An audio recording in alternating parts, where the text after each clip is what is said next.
Look what UPS brought me today. It's my new 3-ton Airjack from Vevor. So let's open it up.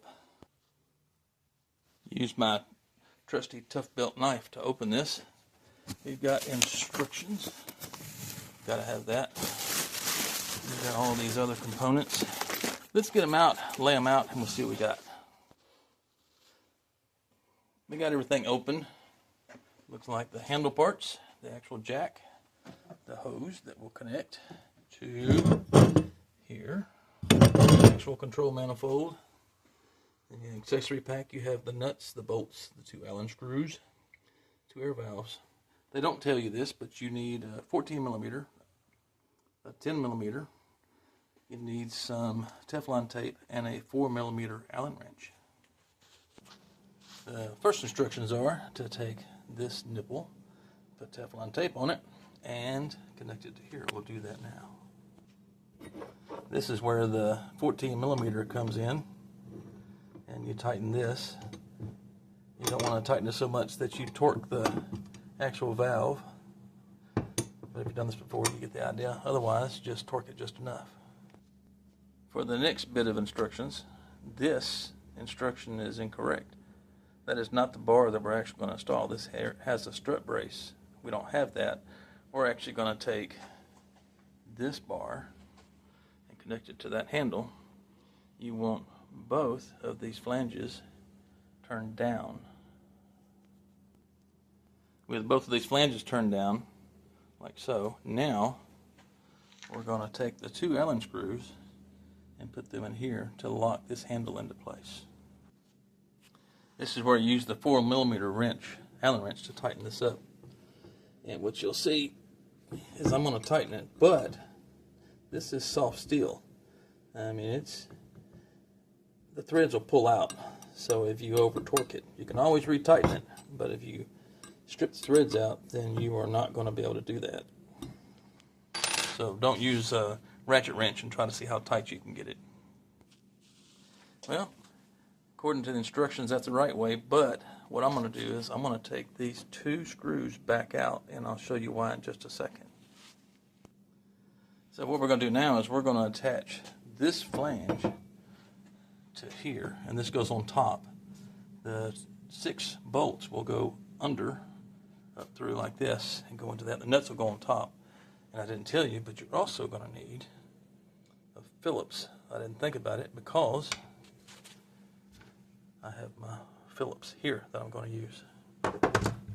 Now the reason I wanted to take out those 2 screws is because I have to run this hose through this pipe. It comes out up here, and then here is where it has to come out. So if I have to run it all the way through there and then to here, I have to fish it. But if I have it separate, I can just stick it in. I'll show you that in a second. All right, you see now I have my hose running through here. I have my bolts ready to go to tighten up. I was going to use this, but these are self-locking bolts, which means, or self-locking nuts, it's going to take a little more torque. So I'm going to use my trusty DeWalt. And this is where your 10 millimeter comes in handy, because you're going to need that. Don't worry about lining up this flange, because these holes are countersunk and they'll actually pull the flange exactly straight.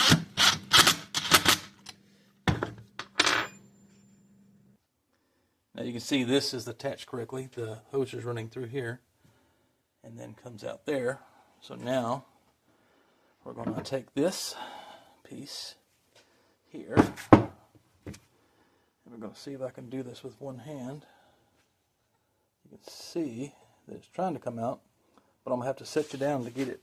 So imagine how hard it would be if we did it without taking it apart. Now you can see it coming out of there like so, and now we will retighten our 2 4 millimeter wrench Allen screws. Now before we connect this block to this flange, there's these 2 holes here. This goes underneath like so. I think I'm going to connect the hose first. I'll show you how to do that. So Now what we have to do is we're going to run the hose through this nut here, and then we're going to attach the hose to here. Now you got to run the hose through the nut first. So now you can see the nuts through the hose. Just push it out of the way because you're going to need to get a good grip on this hose to press it onto here. And I'll show you how to do that. Now with this, hang on a second. Sorry, I needed two hands. So with this, I'm going to take and just wiggle this, push this on here. Come on, baby, you can do it.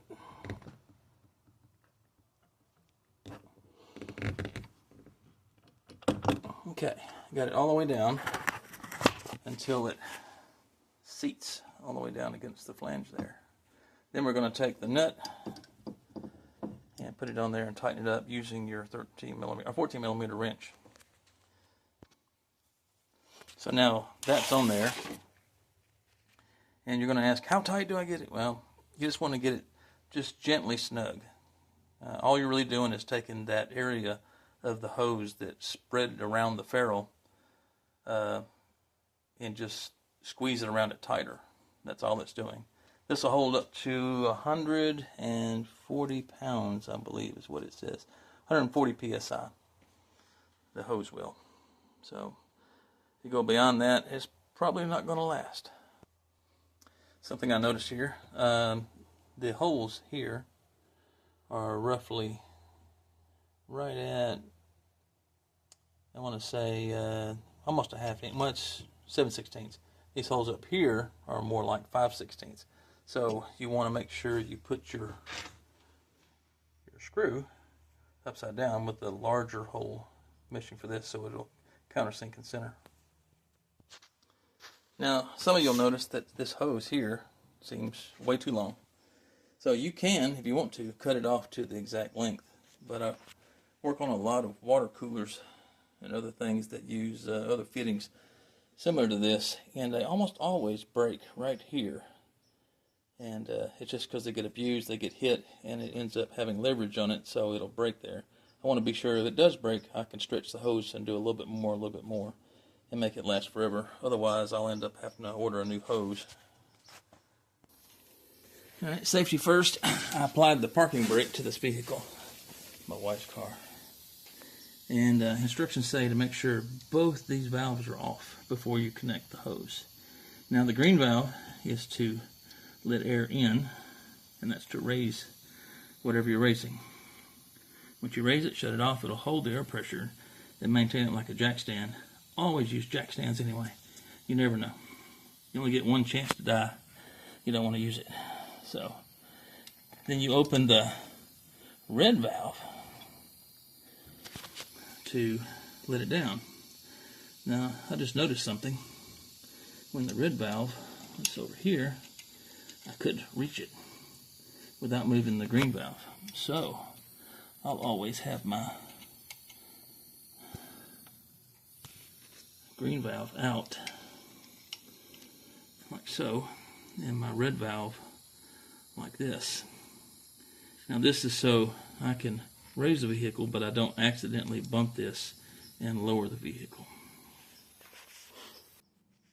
One thing I realized I probably should have told you at the beginning, and that is, this is the US 1/4 inch fitting, air coupling. In the package is also this one. There are two of them. This one's the European model. It's a little bit larger. It will not work. Guess what? I actually installed this one first. Air hose wouldn't fit. Went and looked. I said, oh, okay. Need to tell you guys that. This is rubber, so it's not like metal going to tear up something, but you want to take care of it if you can. Let's see how it goes. It does have these wheels, makes it easy to roll around. It has these here that you can stand it up on end, and it's like a storage area. Here, I'll just stand it up and show you. See? Now it stands up out of the way. So you wonder how to store it. There you go. Alright, I have it under the lower control arm. And let's turn on this green valve slowly. Oop. It's up already. I don't like it where it's at. I'm gonna let it down. So.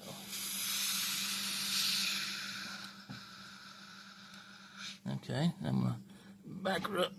And that's where I want her at. And then we'll try it again. Okay, now it's centered under where I want it to be. I'm just barely turning it on. There you go. Standing up free. One thing I notice about it that I don't like, I don't know if you can see or not, but it's tilted a little. So as the vehicle rose up, it passed the weight that way. And of course it tilted a little bit. It seems to still be doing fine. Yeah, it seems to still be doing fine. It's still got a good grip on it. Yeah, I like that. And then to let it down, we're going to do the red one here. And it says let it down slowly. So I'm not opening it all the way. Let's see how it does.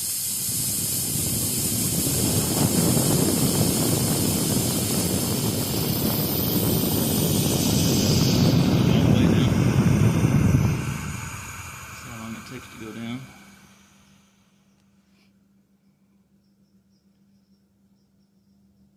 That's good. It takes a while to go down, so it won't kill you and just drop itself off suddenly.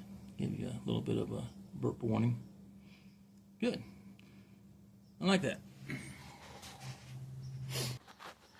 So now I'm done testing it out. I'll just bring it over here and put it with my other jack. It's not really that heavy. I like it. I like it a lot. Uh-oh, I made a mistake. I went by the written directions and you can see that the valve goes on the bottom here. But in reality, it's supposed to go on top. So when you assemble yours, you want the cover that says Vevor to point up. So you can get easier access to the valves. Sorry for the miss on that. Have fun.